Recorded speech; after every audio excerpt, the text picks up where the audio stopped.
Assalamu alaikum rahmatullahi wa barakatuh. Welcome back to a session of Bowtie Chronicles, episode 1A. And going back to address the question that was posed in the introduction, which was the situation of the black woman. Why black men hesitate to queen a black woman and to take the position of a king. And we're going to, this is probably going to be kind of long and lengthy. So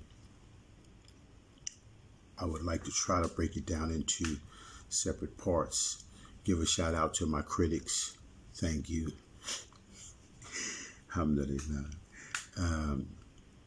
First of all, I divided this into 4 or 5 parts of importance.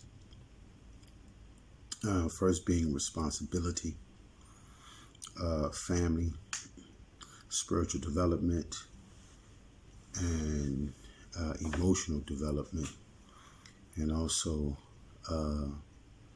love.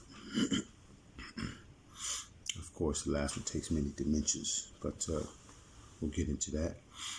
So the first part we're talking about here, we're talking about the responsibility. A lot of black men have a tendency to shy away from responsibility, as we know in the black community, because they haven't been shown how to take on responsibility. Now, as far as responsibility is concerned, they can take on responsibility of themselves because they've survived. But when you're talking about taking on responsibility of other mouths to feed and so forth, their street or whatever survival technique kicks in, and they're concerned only about me. You know what I mean? Even if somebody's on his team that he feels for, he feels for to the extent that he can survive, which is very unfortunate. So that mechanism has to change.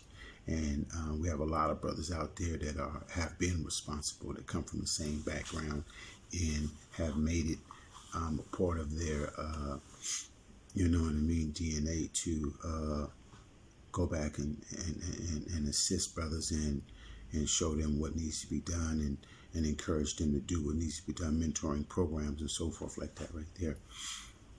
And for us that are with children, the best example is the example that you can give. You know what I mean? Just by doing it and being there for your kids and making sure that you guide them through difficult situations like that, so that when the time comes, they remember that, and the boys likewise carry out those practices, and they become normal. Also, young black males have a tendency to learn based upon what they see. So a lot of what we do, be it going to turn it to the block or whatever it is, it has to have a tendency to do it. What is the young black mind bombarded with the most? If he's bombarded with books the most and reading, he's going to be he's going to be a reading individual. He's going to be knowledgeable. He's going to be, because knowledge comes in many different areas. He's just going to have knowledge of a particular source. Now, also in the streets, brothers have knowledge of a different source. All knowledge is not good knowledge. Okay, let me say that right there. So the next part is family. Is that the family aspect is that it allows for the black man to be grounded. The black man hasn't been completely grounded because of the lack of taking commitment and responsibility. And so family is the key to that, and so you can be in a relationship, but still not be grounded because you haven't made the steps to take on the role of a leader fully. And a lot of that has to do with hesitance on the part of some sisters because they've, well, both parts, the brothers are shying away from it because if they can eat the cake, if they can have some cake and not have to buy it, then, so these are ways for, these are the solutions, is that sisters need to quit open up their legs to brothers who are not committed, and save yourself for a brother that's committed and reward that brother with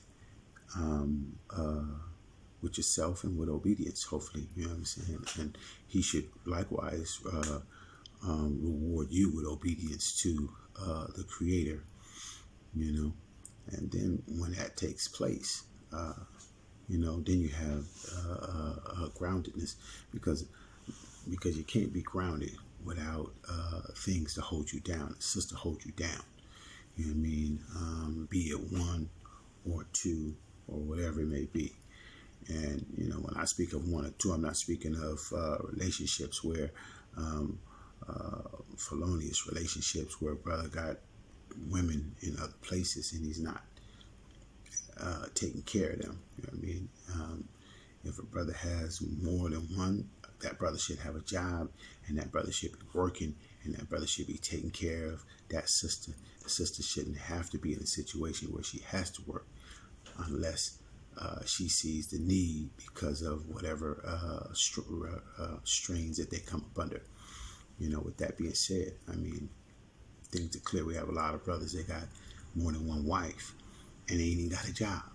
You know what I mean? So, and then they resort back to a warped understanding of religion to justify their antics. But, that's a whole nother topic. We can get into that a whole nother day.